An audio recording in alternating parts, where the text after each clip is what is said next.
Welcome to After the Fledge 2020. I'm John Howe with the Raptor Resource Project. This is your virtual tour of the hatchery since you're not able to be here, and I know many of you have been here before, so welcome back. And for those who have never been here, I guess here's a little custom tour for you. So we're looking north here, and you can see the bridge there in the background. I'm not sure quite how well this shows up, but probably pretty good. Here is the overflow pond that Mom Decorah and DM2 and Dad in the past that they fish in, and we have various geese and ducks and things that show up in here through the different parts of the season. But hopefully we'll be seeing eagles fishing and maybe some young eaglets, maybe D34, 35, and 36 here this year, fishing out of the pond here and learning. We've seen that before, I believe. I think we've caught D27 in the past, at least in my memory banks, doing some successful fishing here. So let's move down to the south. We can see the visitor center and the pavilion here. And if you look up on top, I'm going to hold this steady so you can see, but you should be able to see a little black robot-looking camera up there. That is our pavilion camera, and that gives us good shots like this morning of Mom Decorah up on the maple tree. And up to the bluff, and fishing and waterfowl in the pond here.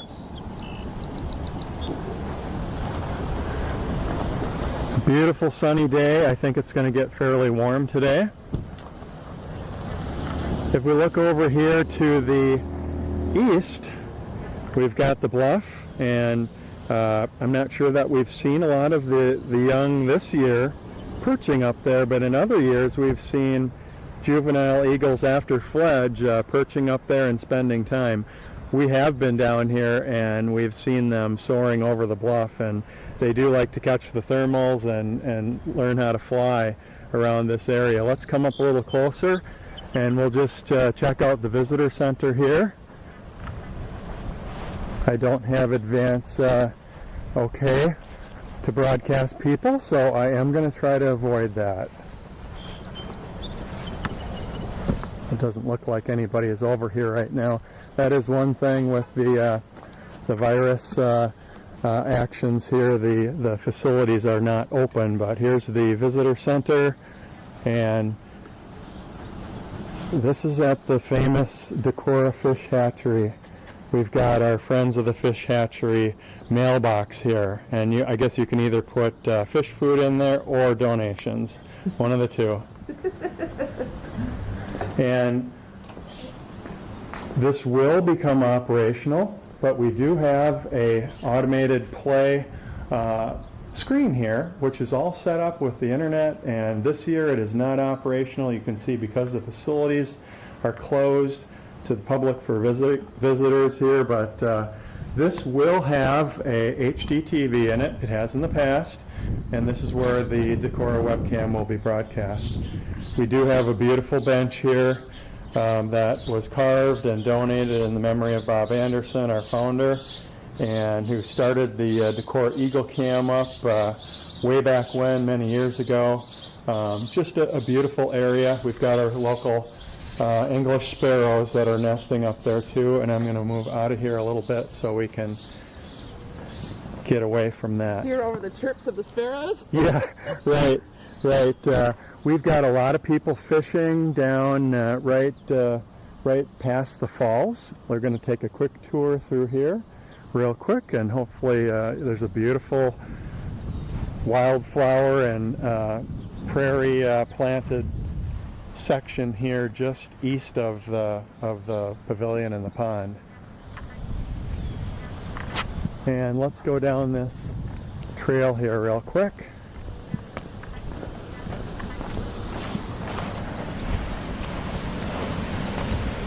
You can see the beautiful wildflowers here, native plantings. Oh, they are beautiful. And we've got some fisher people here. I think it's a secret, but I'll share with you that this is good fishing here. It's right next to the trout hatchery, so no, don't tell I think that probably has something to do with it. Let's go this way. This is where we usually meet. Normally there'd be a big tent set up and there would be a lot of smiling faces, moderators, volunteers, other folks that help out here. And we've got a gentleman doing just like what a lot of people do, and that is grabbing a chair in the shade and looking to catch rainbow trout, I'm sure. Right in the background there, that's where the tent would be set up. That's where the tent will be set up next year. Yes, that's right, where Amy? the tent will be set up next year. Let's come up here to the falls. And the one thing that I can tell you that you can't see right now, but we feel this cool air, and basically what that is if you've ever seen these fans that are based on water evaporation, it takes heat to evaporate water. There's a cool mist, and if you get down by the creek down there, you can feel that cool air, and we have depended on that some years. It has been so hot in other years when we've been out here.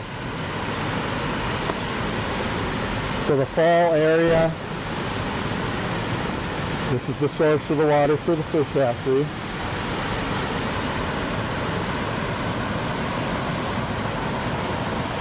I don't think we're going to be able to see any trout.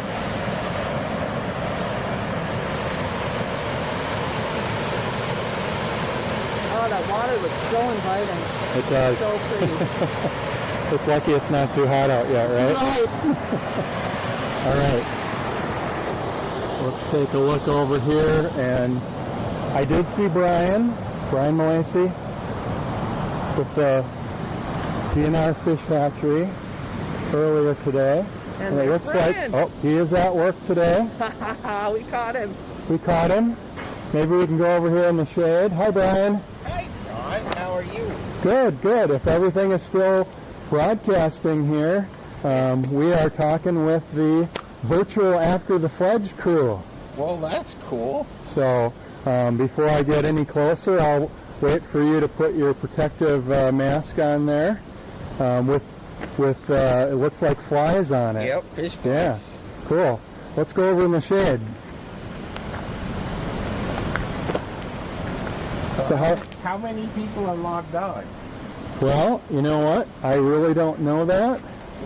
I'm using my phone as a hotspot, and we're broadcasting with my computer, so we're really using the high tech here. Hopefully a lot. You know, you never know. We'll find out. But just going to make sure that I've got you in the screen here. Good. So anyway, everyone, this is Brian. He runs the fish hatchery here. Yep. I think I'll let you do the rest of some talking here, but so what's it been like around here lately? Have things changed a whole lot here with visitors because of the whole virus situation that we've got? Well, we've definitely seen less eagle people. There's not as many eagle people coming to the hatchery, but there's been a lot more other people coming because of I think because people are starting to just want to get out in the nature, but the kind of stay-home vacations. Right. So even though the eagle people aren't coming, we're dealing with a different type of visitor. So we miss all the eagle people and hearing where the areas in the country that they're coming from. Sure, sure. Yeah, I think that's kind of what we've noticed too. So a few folks have ventured and taken their been careful and decided that they're okay with taking a trip. Yeah, and some folks have not. There's been a couple small groups of people coming. The Millers and Ann and Dave and Rhonda and stuff came in late June, and then there's just a group of friends from all over that just came this week or last weekend, and then they just left Thursday. So there are some folks coming to see the eagles, and both you and I were around for the the trapping and the transmitting and release of Yep. D36 and D35, which was quite exciting. Correct. And they seem to be doing fine. These eagles have been doing something. You know, every group of eagles has their own personality, and every group of eagles kind of does their own thing. And these three have are definitely following suit. They came from day one. They came and would sit on the hatchery once they fledged, and really didn't have any fear of people. We tried to help them along. Yeah, we tried to help them with that, and then the biggest thing you notice is, you know, once they fledge, you hear them calling all the time, begging for food. Right. Well, this group does a little bit. They do more now, but they really didn't call and beg for food like any of the offspring or eaglets did in the past. Yeah. Well, speaking of food, you want to give us a quick tour and show us some of these Sure. beautiful trout that you guys are raising here for the future fishermen and the current fishermen of Iowa? So, and John then wants a secret out about how good fishing is here. exactly. Well, and then also something different is the adults are starting to sit more. They sit in they've pecked a new pine maple tree, but they also sit in the pine trees a lot behind. And we see a turkey vulture up there. But yeah, we're above the shop, and I'm just giving you a quick shot of the pine tree boughs up there. Let me grab some food real quick. All right, Brian's going to grab some food, and let's go over towards one of the raceways here.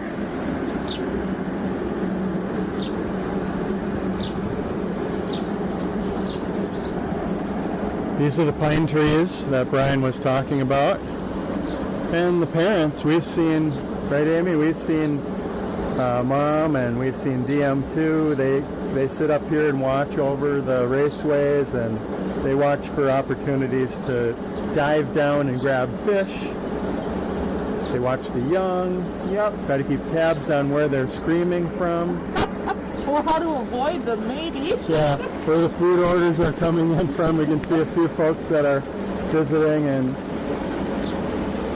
the fish feeders are not operational right now just because of the situation. But Brian filled his bucket up here, and he's gonna do his job and feed the trout a little bit early.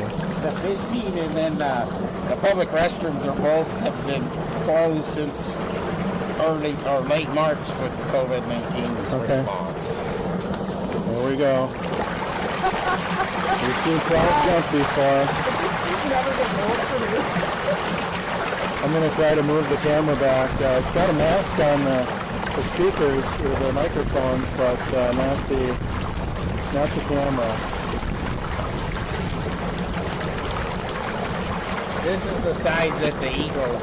Watch the technique here. Yeah. Oh, look at that. It never gets old, huh? No, never gets old. This is the cool part of my job. So are these guys releasable size? Yes. Okay. This is the size that we release, and this is the next raceway that we'll get into to release probably. So when you release, how do you transport the fish? Well, that's a good question. What we do is we'll load them up and we weigh the fish, so we don't, like for instance, Trout Run Creek, which is what you guys saw earlier. We don't that gets 510 trout put in it every week. We don't physically count 510 fish. What we do is, if we know the fish are, say, 2 to the pound or 10.5 to 11 inches long, we'll weigh 255 pounds onto the trucks, and we just use the pickups with the tanks in it, as a lot of people have seen, and then we haul them to the creeks. Okay. So we do that we do 15 trout out of Decorah, we do 15 streams in northeast Iowa. So 12 of the streams we stock once a week, 3 of them we stock on an every other week basis. Okay. So, and when we stock for 7 months. So total will put out, in those 15 springs, will put out about 110,000 fish. So we have an answer to your question. A little bit ago we had 552 people that are chatting on chat roll, and that's not everyone. But that's the people who have logged in who've chatted before. Oh, that's cool. So I'm sure they appreciate a little custom tour here. Yep. Well, and a lot of those people couldn't, in the past maybe couldn't come physically to it, but now they can see it virtually. Right. And see what goes on in this area. Typically, like the female was sitting in the maple tree this morning till about 8:30. So we watched her catch some fish and then take some dead fish that we flushed to her. So she took 4 or 5 fish. That's great. That's good. Mom Decora. Yep. Well, we know that they have a variety of food around here. Some of it live, some of it not. But I'm sure that a significant portion of the mass of those eagles is raised from Iowa trout here. Correct. We're better than as I told everybody from day one, the fish hatchery is better than the dollar menu at McDonald's. Yeah. And the dollar menu at McDonald's seems to be shrinking, but the food available here hasn't changed any from day one. Wow. How long has this trout hatchery been in operation? Well, the hatchery itself has been in operation since 1935 or 38. But it initially was a smallmouth bass hatchery, and then in 1988 it was converted to be 100% trout hatchery, and then Iowa DNR closed the facility, remodeled it to its current configuration, and reconstructed it, and then so since then we've been 100% trout. That's great. Well, Brian, thanks so much. We'll maybe check in if you're around tomorrow. Are you here on Saturday or not? It's okay if you're not. I am working on the weekend, so okay. I will be around. We'll probably take a little bit of a tour, maybe up towards the nest and the bridge, and maybe we'll get our transmitter out and see if we can locate one of the young tomorrow morning. But again, thanks again, Brian, for the tour. Hopefully we'll get to meet everybody next year. Yes, yes. Talk to you later. Okay, have a great day. We are going to just take a quick walk up along the raceways here and just take a quick peek and take a look around. And then I have a feeling that battery power and other things will need to be checked. So it's good to know that we can do about a half an hour of broadcast here. I'm going to see if I can show you some of these trout. I think they think I have food. They're going to try to splash you. If you see any water on the camera, that was... Getting hot fishing, you can splash me. Yeah, it's specially delivered by some Decora rainbow trout. Pretty neat. They're flapping their tails to say hello. Okay. Other years when we've met with the visitors, we've done some projects like work on the native flower plantings, and you can see some of the results of that. We've got a nice little grassy area here over to the side, and we see some beautiful wildflowers, echinacea there, and some others I should know. Is that phlox? I think those are phlox. I think you're right, Amy. Purple phlox. Swamp milkweed. Or at least that's the name I know it by. Uh-huh. And we had a nice bench here. Well, around the hatchery there's little benches that have been donated over the years by different folks. A real relaxing place for people to come. This is bee balm here. And you can see some bees on it. Not sure if I'm too close to get that in focus. Yeah, we see bees.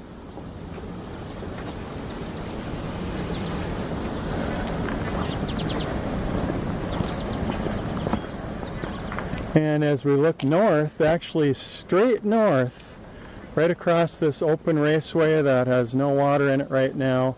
A little bit off to, I'm pointing to the garage over there, that's Command Central.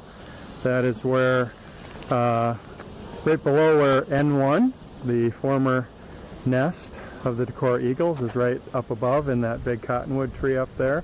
That's where the Y branch is, that's where we broadcast from.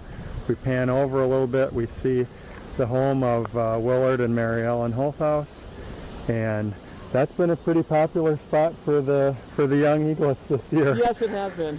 I've had a couple cases where I was working and doing some work with the cameras and things in the garage, and I almost thought there was somebody jumping up on top of the garage.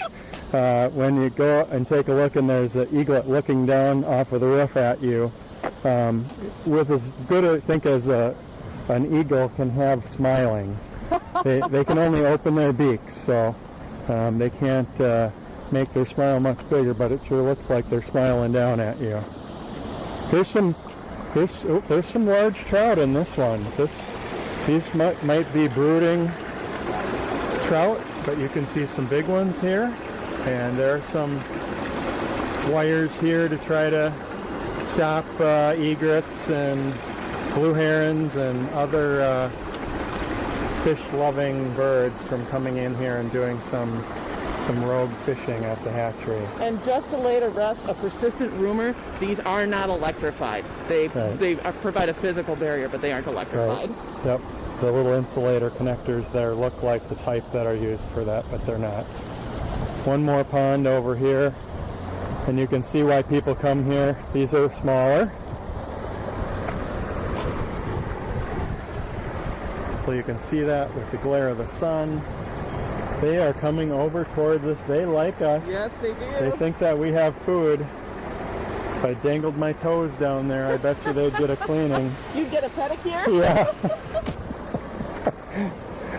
And here we got another nice bench here. Let's just go take a look and see who donated this one. Beautiful day here down at the hatchery.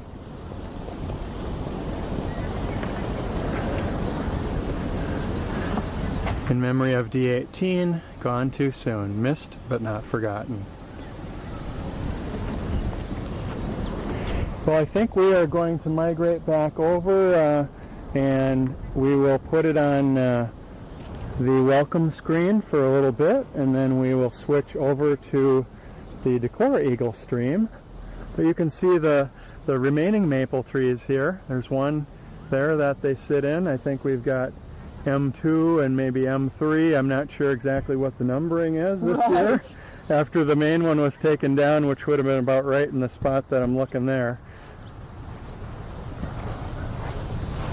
Let's head back over to our little canopy here, and we will get you transferred over, and maybe we'll get lucky and see some eagles.